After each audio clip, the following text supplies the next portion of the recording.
এনায়েতুর রহিম যিনি বলেছিলেন যে তিনি হচ্ছেন শপথবদ্ধ বিচারপতি, রাজনীতিবিদ। এই যে শপথবদ্ধ রাজনীতিবিদ তৈরি হলো, খায়রুল হকের মতো বিচারপতি তৈরি হলো, মানিক চোরা শব্দটা এখানকার জন্য অশোভনীয় হতে পারে, কিন্তু বাইরে এই শব্দটা এইভাবেই চলছে।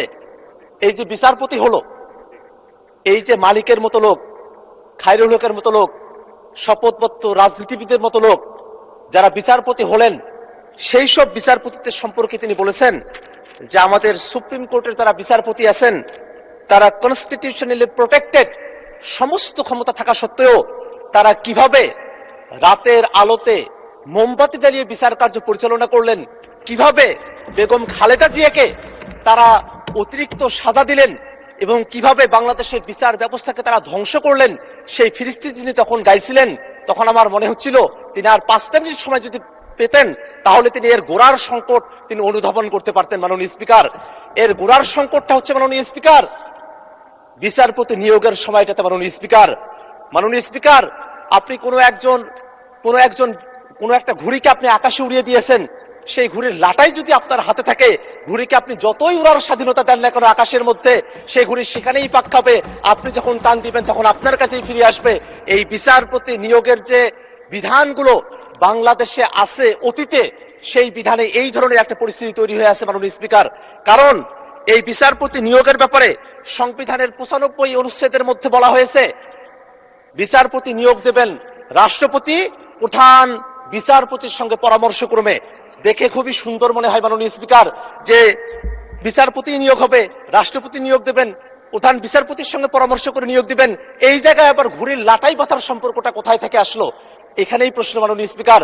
কারণ বাংলাদেশের সংবিধানের 48 মধ্যে বলা আছে রাষ্ট্রপতি শুধুমাত্র প্রধানমন্ত্রীর নিয়োগ এবং প্রধান বিচারপতির নিয়োগ, এই দুইটা বাদে অন্য যত কার্যক্রম তিনি সম্পন্ন করবেন, অর্থাৎ প্রধান বিচারপতি ব্যতি রেখে সুপ্রিম কোর্টের অ্যাপিলেট ডিভিশন এবং হাইকোর্ট ডিভিশনের যত বিচারপতি নিয়োগ দিবেন, সেই বিচারপতিগুলো নিয়োগ দেওয়ার সময়টাতে তাকে অবশ্যই সংবিধানের 48 অনুচ্ছেদ অনুযায়ী প্রধানমন্ত্রীর পরামর্শক্রমে তাকে সেটা করতে হবে মাননীয় স্পিকার। এই কারণে 95 মধ্যে রাষ্ট্রপতি প্রধান বিচারপতির কাছ থেকে পরামর্শ নেওয়ার যে বিধানের কথা বলা হয়েছে, সেই বিধানটা 48 যখন যায় তখনই গিয়ে শপথবদ্ধ রাজনীতিবিদের মতো মানিক চোরার মতো ব্যক্তিরা ওই হাসিনার দ্বারা তখন তারা বিচারপতি নিয়োগ হয়েছিল। সেই ধরনের একটা পরিস্থিতি বাংলাদেশের সামনের দিনে চলুক, এটা তো আমরা কেউই চাই না মাননীয় স্পিকার। আজকে মাননীয় আমাদের আইনমন্ত্রী তিনি আজকে সংবিধানের দোহাইগুলোও দিচ্ছেন সময়ে সময়ে। আজকে যে আইনটা এখানে নিয়ে আসা হয়েছে, সে আইনটাকে অনেকে সাংবিধানিকভাবে তাদের পক্ষ থেকে আনঅফিসিয়ালি, কারণ সেটা কোনো অফিসিয়াল স্টেটমেন্ট না, আনঅফিসিয়ালি সেটাকে তারা অসাংবিধানিক বলার চেষ্টা করেছেন। কিন্তু মাননীয় স্পিকার, আপনি যদি সংবিধানের 95 আর্টিকেলের দিকে তাকান, সেখানে 95 আর্টিকেলের 2C বলা হয়েছে বিচারপতি নিয়োগের জন্য সরকার চাইলে আইন করতে পারবে as such qualifications as may be prescribed by law। অর্থাৎ আমাদের বিচারপতি নিয়োগের জন্য মাত্র 3টা শর্ত দেওয়া আছে। বাংলাদেশের নাগরিক হতে হবে, হাইকোর্টে 10 বছরের প্র্যাকটিসের অভিজ্ঞতা থাকতে হবে, বিচার বিভাগে 10 বছরের অভিজ্ঞতা থাকতে হবে। এই যে শর্তগুলো দেওয়া আছে, এর বাইরে সরকার চাইলে পরে আরো ভালো আইন তারা তৈরি করতে পারে। এটা 72 যে সংবিধানের 95 যে আর্টিকেলটি আছে সেখানে এটা বলা আছে। এই যে অংশটুকু এখানে বলা আছে মাননীয় স্পিকার, এই যে এতগুলো বছর পেরিয়ে গেছে, এতদিন পর্যন্ত বিচারপতি কিভাবে নিয়োগ হবে তার জন্য কোনো আইন তৈরি করা হয় নাই মাননীয় স্পিকার। এতদিন পর্যন্ত সেটাকে ফেলে রাখা হয়েছিল, সেটাকে রাখা হয়েছিল ওই এক্সক্লুসিভলি প্রধানমন্ত্রী যিনি আছেন তার কথা মতো বিচারপতি নিয়োগ করার বিধানের দিকে ছিল মাননীয় স্পিকার। সেইটাতেই অন্তর্বর্তীকালীন সরকার একটা পরিবর্তন নিয়ে এসে তারা বিচারপতি নিয়োগের জন্য আলাদা একটা অধ্যাদেশ তারা করেছেন। সেই অধ্যাদেশের মধ্যে কোনো অসাংবিধানিকতা নাই মাননীয় স্পিকার। এবং এই জায়গায় প্রসঙ্গত একটা বিষয় বলে রাখা প্রয়োজন মাননীয় স্পিকার, এই অধ্যাদেশটা যখন পাশ করা হলো সেই সময়টাতে, আমি জানি না বলা শোভন হবে কিনা, আমাদের বর্তমান এই হাউজের মাননীয় ডেপুটি স্পিকার জনাব কায়সার কামাল তিনি একটা রিটের শুনানিতে উপস্থিত হয়েছিলেন।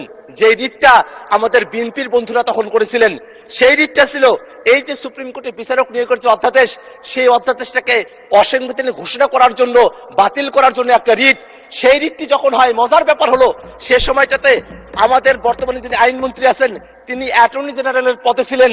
এখানেই দেখার বিষয়টা মাননীয় স্পিকার, আমাদের আজকের যিনি ডেপুটি স্পিকার আছেন তিনি এটা বাতিল করার জন্য বলছেন, আর আজকে যিনি আইনমন্ত্রী তার দপ্তর, অ্যাটর্নি জেনারেলের দপ্তর তখন এই আইনের পক্ষে দাঁড়িয়েছিল।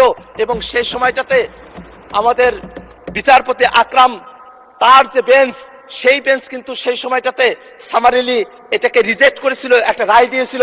তারা বলেছিল পর্যবেক্ষণ সহকারে একটা রায়, যে এই যে আইনটা হয়েছে সে আইনে কোনো অসাংবিধানিকতা নেই। মাননীয় স্পিকার, আমরা যদি এই আইনটার দিকে একটু তাকাই মাননীয় স্পিকার, এই আইনের মধ্যে একটা কাউন্সিল করার কথা বলা হয়েছে।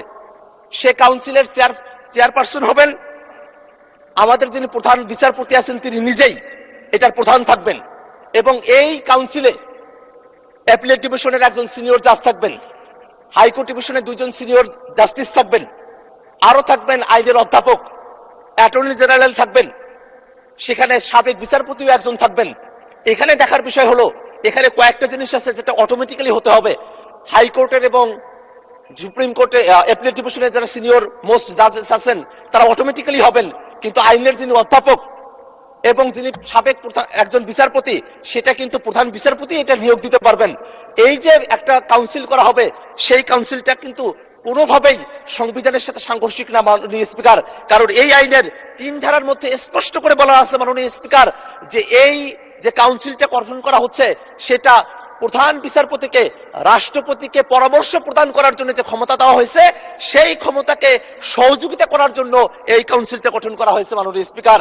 এবং এই কাউন্সিলে কিছু শর্তের কথা বলা হয়েছে, কিছু যোগ্যতার কথা বলা হয়েছে, যে যোগ্যতাগুলো অতীতে কখনোই এটাকে পরিপালন করা হয় নাই। সে কারণে ওই রকম শপথবদ্ধ রাজনীতিবিদের মতো, ওই রকম মানিক চোরার মতো বিচারপতি তৈরি হয়েছিল মাননীয় স্পিকার। কারণ এই আইনের মধ্যে সুন্দর করে বলা আছে অন্তত 45 বছর বয়স হতে হবে, একটা বয়সের ভারিক্কি দেখাতে প্রয়োজন আছে।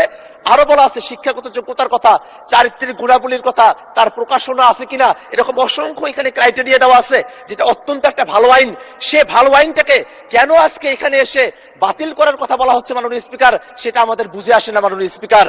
এখানে আরো একটা বিষয় বলে রাখা প্রয়োজন, এই যে আইনটি আছে মাননীয় স্পিকার, এখানে কাউন্সিল তারা একটা সিদ্ধান্ত গ্রহণ করবেন, যে কাউন্সিলের প্রধান হচ্ছেন প্রধান বিচারপতি। তারা সিদ্ধান্ত গ্রহণ করার পর রাষ্ট্রপতির কাছে পাঠানোর পরে রাষ্ট্রপতি যদি কোনো আপত্তি দেন, তাহলে সেটাকে নতুন করে বিবেচনা করার সুযোগও এই আইনের মধ্যে রাখা আছে মাননীয় স্পিকার। এত সুন্দর একটা আইন করা হয়েছে, সে আইনটাকে কেন, কোন যুক্তিতে আজকে বাতিল করে দেওয়া হবে, সে যুক্তির ব্যাপারে এখানে বলা হয়েছে। যে রহিতকরণ বিল, সে যুক্তির মধ্যে বলা হলো, তবে রাষ্ট্রের সর্বোচ্চ বিচারালয়ের স্থায়ী আইনগত কাঠামো নিশ্চিতকরণ এবং অধ্যাদেশটির বিধানাবলী অধিকতর যাচাই বাছাইয়ের লক্ষ্যে এই যে স্থায়ী কাঠামোর কথা বলা হচ্ছে, সেই স্থায়ী কাঠামোটি মাননীয় স্পিকার ওই 71 সালের স্বাধীনতার পর পর্যন্ত, অন্তর্বর্তীকালীন সরকারের আগে পর্যন্ত স্থায়ী কাঠামো ছিল না।